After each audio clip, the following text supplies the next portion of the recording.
ਦੇ ਕੁੱਖ ਵਿੱਚ ਉਹਨਾਂ ਦਾ ਪ੍ਰਕਾਸ਼ ਹੋਇਆ।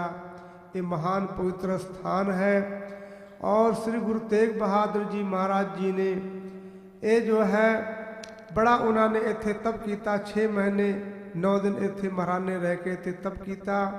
तो पहला श्री अखंड पाठ साहिब जी 10वें पातशाह नूं इस मात लोक भी लियाउण वास्ते उन्होंने इत्थे अखंड पाठ साहिब जी करवाया, क्योंकि महाराज जी ने लिखा है तात मात मुर अलख आराधा बहुविध जोग साधना साधा तिन जो करी अलख की सेवा ताते भये प्रसन्न गुरुदेवा तिन प्रभु जब आयस मोह दिया तब हम जन्म कलू मह लिया।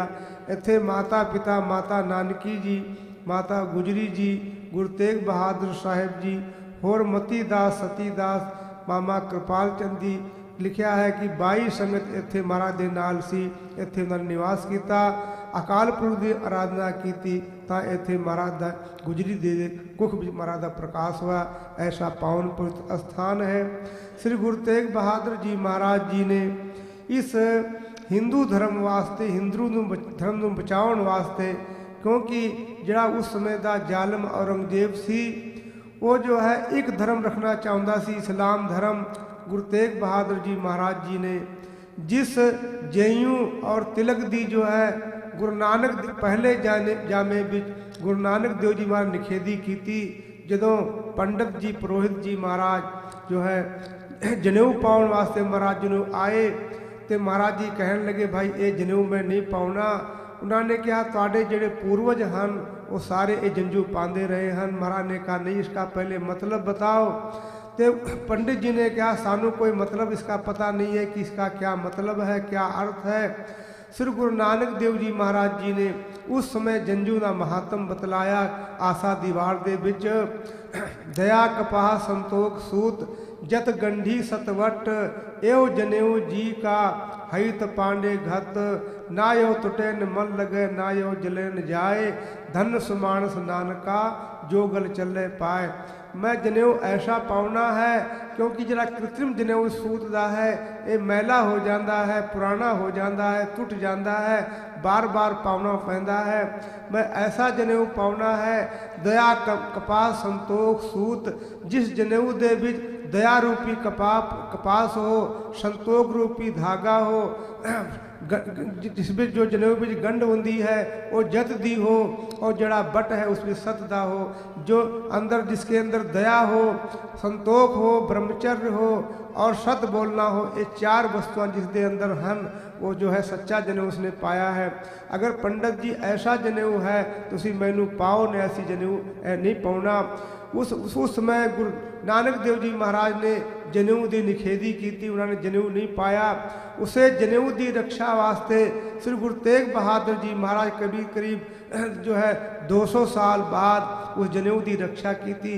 जो अनंदपुर साहब महाराज के कोल कश्मीर के पंडित आए, 500 पंडितों का जत्था आया, क्योंकि सारा जुल्म औरंगजेब का कश्मीर विच हो रहा सी। कश्मीर जड़ा है बहुत विद्या का केंद्र सी, संस्कृत विद्या का, धार्मिक विद्या का बड़ी उत्थे जो है धार्मिक संस्कृति सी।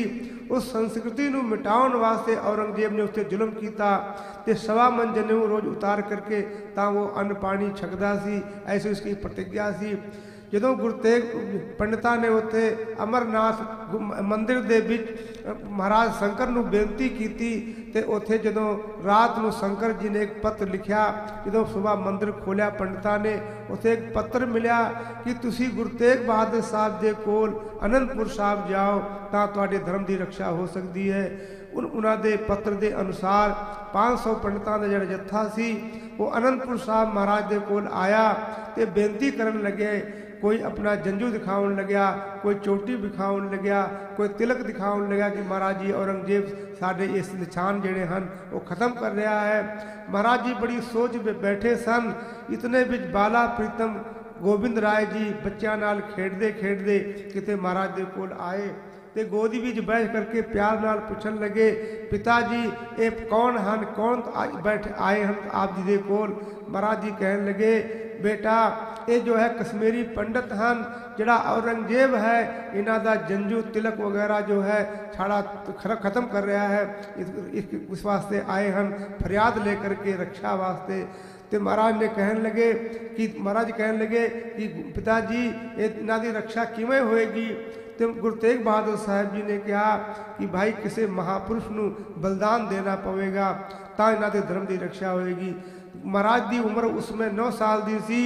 महाराज कहने लगे 10वें पातशाह जी कि पिताजी संसार में आप तो बढ़ के महापुरुष कौन है, आप जा करके दिल्ली भी जाके अपना शीश अर्पण करिए, बलिदान दीजिए, इन्हां दे धर्म की रक्षा करिए। श्री गुरु तेग बहादुर जी महाराज पंडितां नूं कहन लगे जाओ औरंगजेब नूं कह दो कि जो हमारे जो गुरु तेग बहादुर साहब जी मुसलमान बन जाएंगे तो असी सारे हिंदू कौम मुसलमान बन जावांगे। उन्होंने जो है जा करके औरंगजेब नूं गल दस दी। औरंगजेब ने कहा एक अगर बंदे नूं मुसलमान बनाउण दे नाल सारी कौम मुसलमान इस्लाम धर्म नूं स्वीकार कर ले तो एक नूं बनाना चाहिए है। उन्हें महाराज नूं पत्र लिखा तो श्री गुरु तेग बहादुर जी अपने 5 सिंघां दे नाल अनंदपुर साहब तो बलिदान देने वास्ते दिल्ली चले। रस्ते विच अपने संगतां नूं मिलते हुए महाराज नूं करीब 6 महीने लग गए। उधर वारन जो है निकल रहे सन महाराज नूं ढूंढण वास्ते। श्री गुरु तेग बहादुर जी महाराज जी आगरे आ करके उन्होंने अपनी गिरफ्तारी दी तो उत्थे जा करके नाना प्रकार के तसीहे गुरु तेग बहादुर साहब नूं औरंगजेब ने दिते। और गुरु तेग बहादुर साहब जी के सामने भाई दयाला जी भाई मती दास जी नूं उन्होंने शहीद किया चांदनी चौक में। आखिर भी महाराज ने अपनी शहीदी दी करके जयूं तिलक राखा प्रभुता का कीनो बड़ो कलू मैसा का साधन है इति जन करी शीश दिया पर सिर न उतरी। ऐसे गुरु तेग बहादुर साहब महाराज जी ने अपना जो है बलिदान दे करके जो है जयूं दी चोटी दी ते तिलक दी उन्होंने रक्षा की थी। ऐसे गुरु तेग बहादुर महाराज जी का आज असी सारे ही इलाहाबाद निवासी साध संगत उन्हों का गुरपुरब मना रहे हाँ।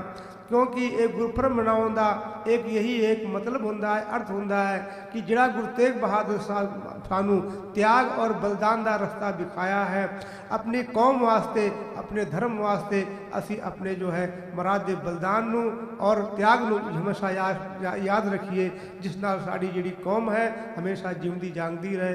इतना है कहकर मैं क्षमा दा याचक हाँ। वाहिगुरू जी का खालसा वाहिगुरू जी की